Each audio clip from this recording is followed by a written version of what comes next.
to Employing Differences, a conversation about the collaborative space between individuals. I'm Paul Tevis.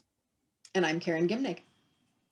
Each episode, we start with a question and we see where it takes us. This week's question is, when should you hire us? You know, it's totally self-serving, but part of me just wants to say, now. But that's not always true. Well, the reason I'm tempted to say it is because while it's not always true that now is the right time to hire us, I think it is true that most potential clients who would need the kind of work that we could help with wait too long. Mm-hmm. And so maybe a better answer is probably sooner than you think. And so what we want to explore today is kind of how do you know when someone like us who helps people work through differences and work on sort of the relationships and the communication and the conflict kind of spaces, when is that a good thing to invest in? When might you need it? So I think it's worth sort of exploring like what the kinds of things that clients get out of working with consultants like us, right? It's not just us. There are other people who do these kinds of things. One of the things that we've talked about before is the, by I mean off the show, not actually on the show. Don't go looking at another episode if you're trying to find this, right? Is that like consultant is often a really loaded term or an overloaded term where it can mean lots of different things. Right? In some places, it means staff augmentation, right? We need more hands to do some things. But if you sort of go back to the idea of consulting, right? It's like, hey, I want someone to consult with, to come in and sort of offer their observations about the ways that we are working, to bring in their perspective from having seen a lot of other organizations and a lot of other groups, and to sort of provide some of that perspective. That's kind of what we're really talking about. I'm very influenced in a lot of my thinking by the late Jerry Weinberg. He wrote a book called Secrets Consulting and More Secrets of Consulting, and I had the opportunity to do some work with him before he passed away a few years ago. And one of his things was he talked about the law of the cucumber, where he said that the cucumber gets brined more than the brine gets cucumbered. And what he really meant by that was that when you're in an organization for a long time, you get pickled, right? You just kind of see the world the way the organization sees it. You take on those perspectives. And what a consultant really brings is someone from the outside who hasn't been pickled yet, right? Who can sort of see what's happening for what it is, kind of from the outside. His point with consultants was don't spend too much time with any one client because you get pickled. That like what you're useful for is actually bringing the outside perspective. So if you're spending too much time with a single client, you stop being useful in that way. But I think that is really from particularly a process consultation perspective, is really when you should bring in somebody is when you're realizing it would be useful to have some perspective on what you're doing and why you're doing it. Yeah, I think that a lot of times people think about bringing in a consultant because they need knowledge, right? They need somebody who knows stuff we don't know. And that is probably a real thing. Probably Paul and I and others like us spend more time reading Secrets of Consulting and other books and, working strategies and talking to each other about this sorts of stuff. Hopefully we do more of that than you do, because I imagine you're busy doing the thing that you do, right? So I think one thing is that knowledge and just ideas and strategies and things like that. And I think we do bring that.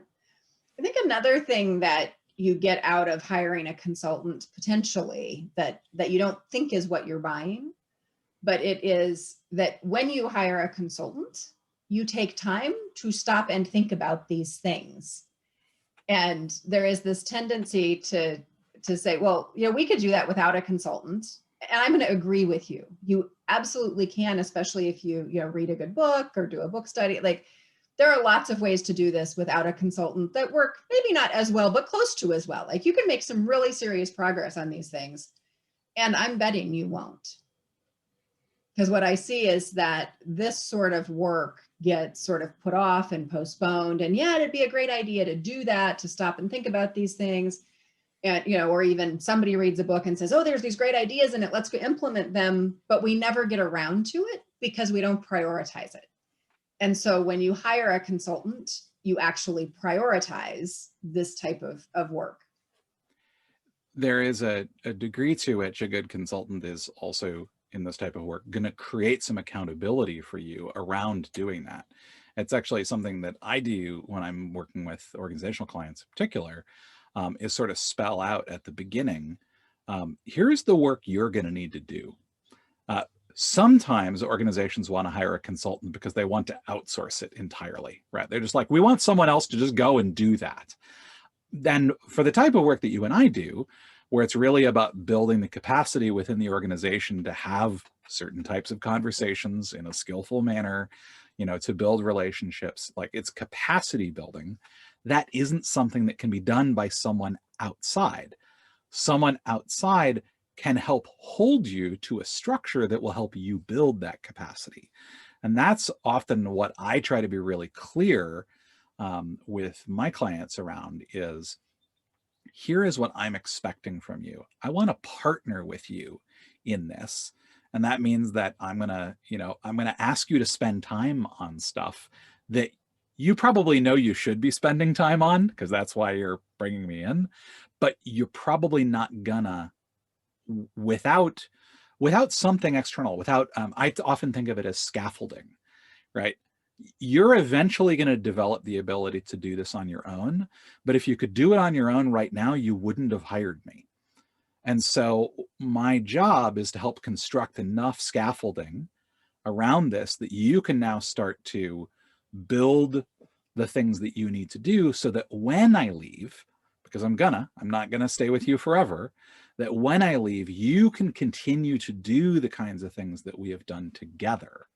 That for me is like one of the key things about when you should hire a good process consultant, is when you are ready to do the work of developing those capacities.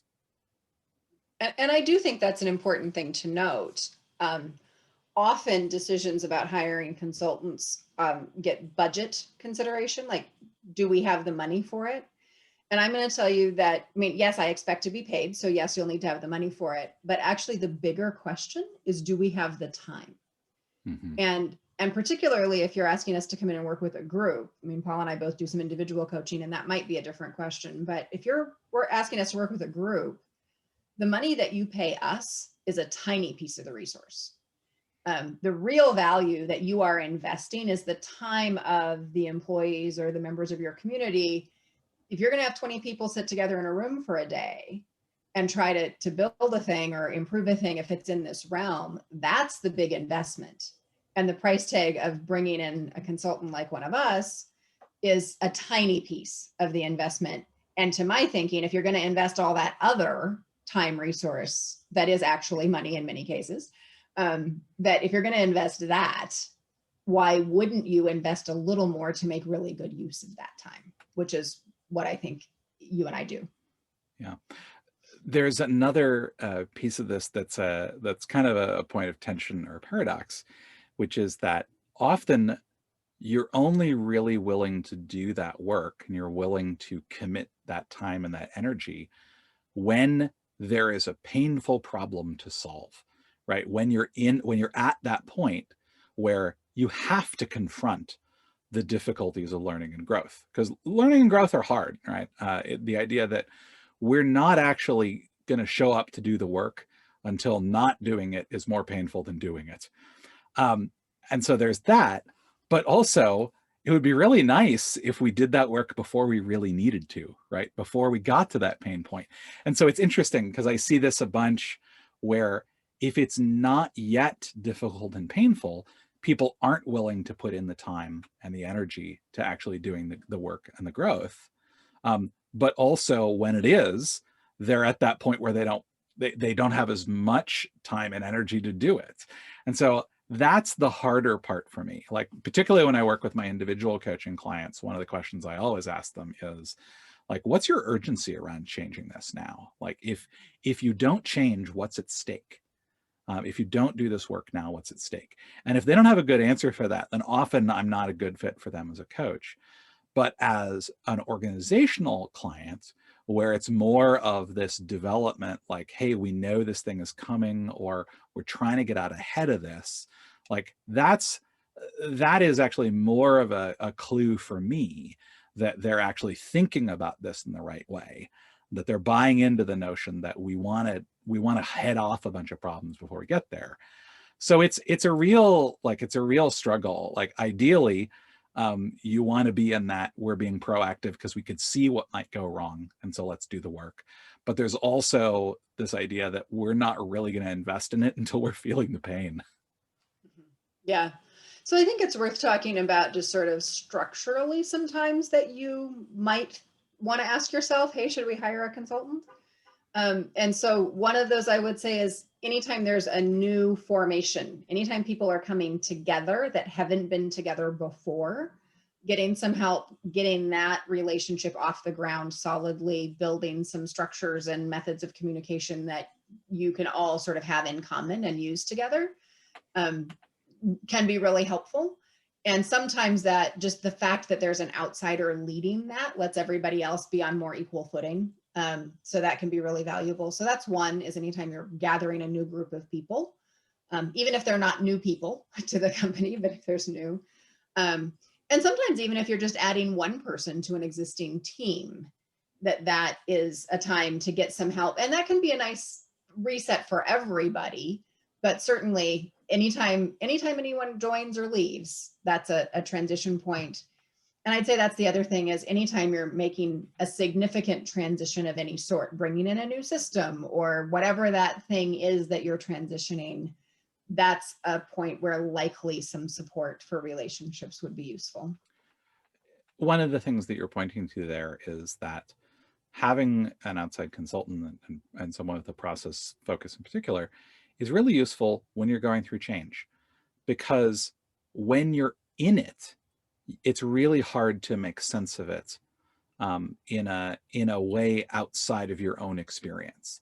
Like, as in a lot of ways, what I do with groups when we're going either, we're adding a new team member or we're starting to work in a new way or working with a new system, is I'm helping them to do some sort of collective sense making around, each of us are all having our own individual experiences of this change. And it can be really useful to recognize, oh, what are other people's experiences? Like, how is that all happening for us collectively as a group?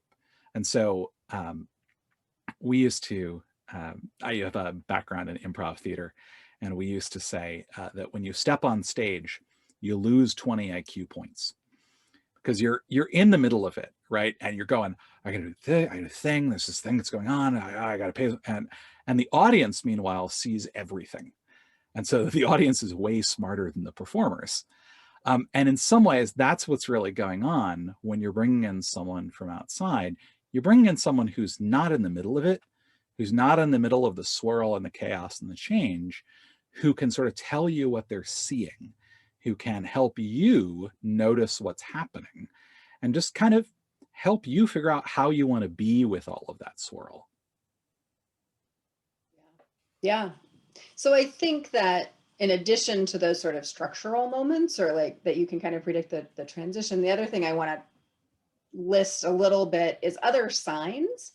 So, Paul, you mentioned when the pain gets bad enough, right? So that's usually conflict is erupting. People maybe are yelling at each other. Like there's really a lot of tension and emotional energy.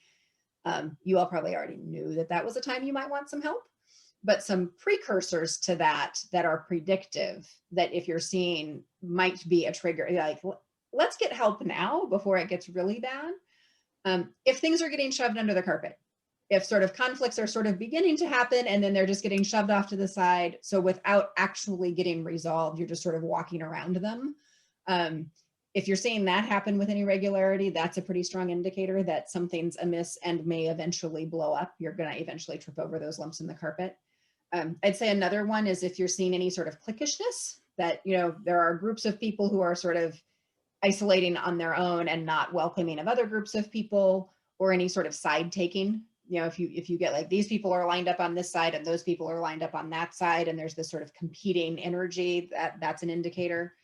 And then the other one I would say is if there's a lack of transparency, if there's sort of this little group over here doing things and others are like, I didn't know you were doing that. Like, how did that happen? Um, Sometimes that's a pretty quick fix, but that's another indicator that something is not working relationally if people are sort of hiding a way to get their thing done before someone else could object to it, that kind of energy. Those are all pretty good indicators that things are likely to get worse before they get better if you don't get some help. One thing I'll add to that list is we talked recently on a recent episode about patterns and recurring patterns. And so when you start to notice, hey, this pattern is happening again and again, and it's a result, giving us a result we don't want, like we'd rather get something else, that's another good sign that you probably would benefit from having someone give you some additional perspective from the outside. That may be knowledge, right? It may be, oh yeah, let me help you because you don't realize that you have different alternatives. There are different ways that you might address this. And so some knowledge might be useful there. But in some cases, it can be useful just to have somebody kind of hold up the mirror and say, so I'm noticing that every time you interact in this way, this is the pattern. What do you actually want it to be like? So those recurring patterns that you would like to shift is, for me, one thing I would add to that list of when you might want to bring in someone to help with these kinds of things. Yeah, so I think just to track where we've been, when should you hire us? And we're saying that probably earlier than you might. Typically, that's what we see. Look for times of transition or change. Anytime change is occurring, that's a time you might. Look for signs of relational disconnect. That's another time that you might. And when we come, one of the things to think about getting is not only the knowledge that we bring, which is usually the first thing people think about, it's also the outsider perspective that we can see things because we're not in the pickle jar. And then the other additional thing that people really discount is that when we come in, we bring an accountability, or at least there is this time is set aside. There's a commitment that comes with that really helps with, okay, we can't just cancel that and move on. We've already committed with somebody. And that turns out to be a really useful service. So I think that's what we've got. Yeah, I think that's going to do it for us today. So until next time, I'm Paul Tevis. And I'm Karen Gimnig. And this has been Employing Differences.